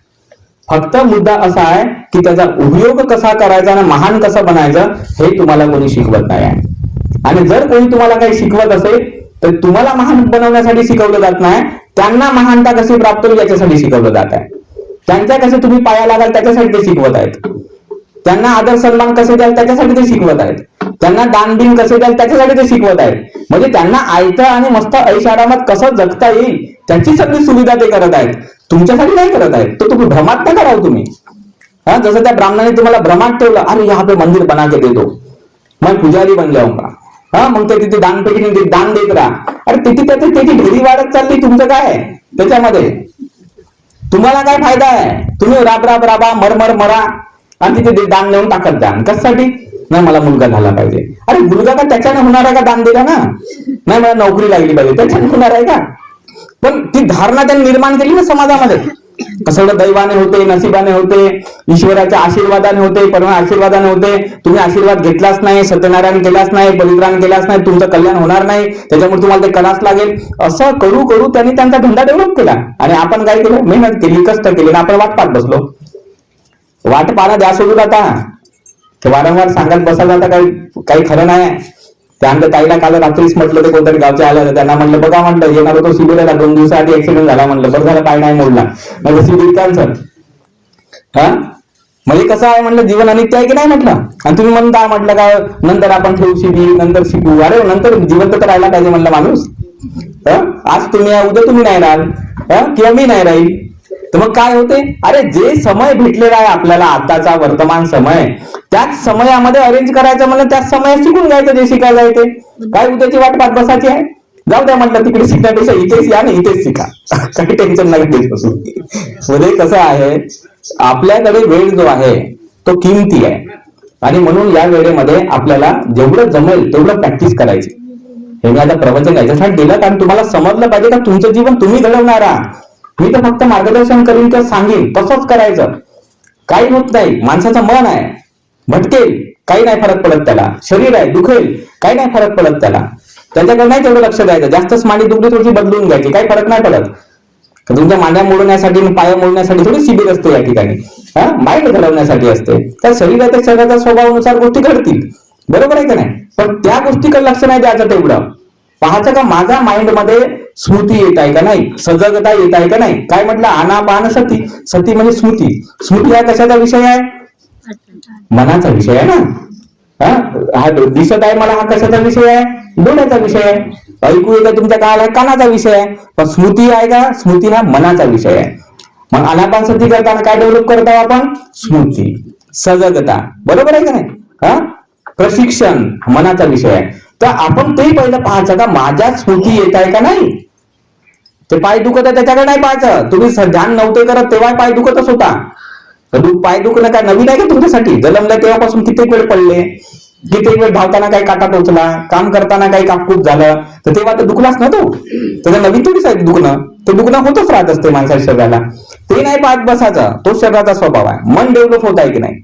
आणि असं करता करता आपल्यामध्ये ते बुद्धाने सांगितलेली टेक्निक डेव्हलप जर झाली तर तुम्ही नाही का तुमचं जीवन चांगलं जगू शकता. तर अशा पद्धतीने एक उदाहरण म्हणून आपण आनापानसती घेतलेली आहे. पण मुख्य मुद्दा हा आहे की प्रत्ययाचं सगळं अधीन आहे. जेवढं तुम्ही त्या प्रत्ययांना संपादन कराल तेवढं तुमचा विकास होईल. आणि जेवढे तुम्ही उत्तम आणि श्रेष्ठ प्रत्यय संपादन कराल तेवढे स्वतःचं व्यक्तिमत्व आपलं श्रेष्ठ आणि महान बनेल. ते इतर लोकांना फायदेशीर ठरेल, स्वतःसाठी ठरेल, इतरांसाठी ठरेल. तर त्याच्यामुळे तुम्ही ते व्यक्तिमत्व चांगलं बनवण्यासाठी हे आपलं शिबिर आहे. तर या शिबिराचं हे आपलं पहिलं प्रवचन असल्यामुळे मी आपल्या बाकीच्या विषयांवर विशेष न बोलता मी तुम्हाला महत्वाची गोष्ट समजावून सांगितली की तुम्ही स्वतःचं जीवन स्वतः घडवू शकता. आपला हा ऐदीपणा, आळशीपणा, निष्क्रियपणा किंवा दुसऱ्या कशाने तरी आपलं होईल बाबा भलं, हे सगळं डोक्यातून काढून टाकायचं. तसं काही नाही आहे. आज जे जग तुम्ही पाहतात हे लोकांच्या कष्टाच्या आणि मेहनतीने बनलेलं जग आहे. लोकांनी मेहनत केली, कष्ट केले, विचार केला, चिंतन केलं आणि या जगाला सुंदर बनवलं.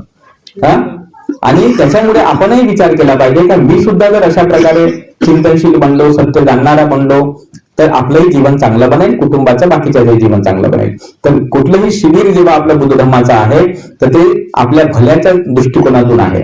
तर त्याच्यामुळे आपल्या या शिबिरामध्ये सुद्धा आपण 4-5 दिवस जे काही असेल त्याच्यामध्ये ध्यान करायचं, प्रवचन आपले ऐकायचे, परत काही तुमचे प्रश्न असले ध्यानातले इकडे ते विचारायचे आणि बिलकुल चुपचाप वगैरे काही राहायचं नाही. जस काही हरकत नाही, कोणी हसतील बाबा, काय मला समजते का नाही, असं बिसं काही वाटू द्यायचं काही काम नाही आहे.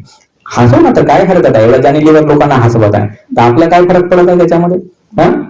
हसले तर हसले आपण खुश व्हायचं. बरं झालं बाबा माझ्यामुळे कमी कमी हसले तरी खुश तर झाले, लोक आनंदित झाले. दुःखी राहण्यापेक्षा विचारे चेहरा पाडून बसण्यापेक्षा कमी कमी स्माईल तर आलं, खुश व्हायचं, टेन्शन नाही घ्यायचं. तुझ्या बघा बरं कसा हसवतो लोकांना, डोळे असे करून तसे करून.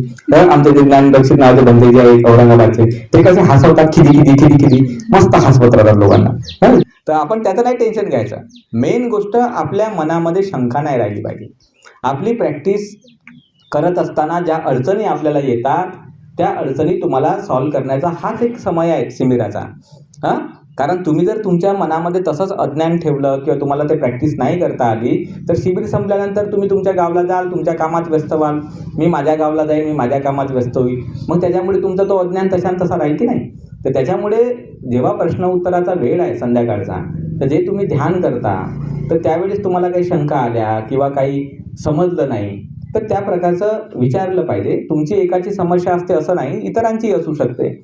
तर आपण असं घाबरायचं नाही. घाबरण्याचं काहीही कारण नाही. कारण ते घाबरण्यासारखं काय आहे? काहीच कारण नाही. मला तर घाबरण्यासारखा मी आहो का? बिलकुलच नाही आहो घाबरण्यासारखा, नाही का? काही मला सिंग नाही किंवा माझ्याकडे नको नाही असं करायला. तर त्याच्यामुळे मी एक साधारण माणूस आहो तुमच्यासारखाच. तर त्याच्यामुळे घाबरायचं काही कारण नाही. आणि आपले सगळेजण कोणी हसतीलही तर त्यालाही घाबरायचं नाही. आपलेच मित्र, आपलेच सगळे सहकारी लोक आहेत, तर काय हसायचं आहे त्याच्यामध्ये. तर न घाबरता आपल्या शंका विचारायच्या, आपल्याला ज्ञानी बनायचं आणि आपलं शिबिर सक्सेसफुल करायचं. तर ठीक आहे, या ठिकाणचं आपलं हे जे धम्म प्रवचन आहे ते आपण या ठिकाणी संपन्न करूया. तुम्ही शांत चित्ताने श्रवण केलं त्याबद्दल तुम्हा सर्वांना धन्यवाद आहे. थांबूया या ठिकाणी. धन्यवाद सर्वांना. भवतु सर्वमंगलं, भवतु सर्वमंगलं, भवतु सर्वमंगलं. त्रिवार अभिवादन करूया. बुद्धं नमामि, धम्मं नमामि, संघं नमामि.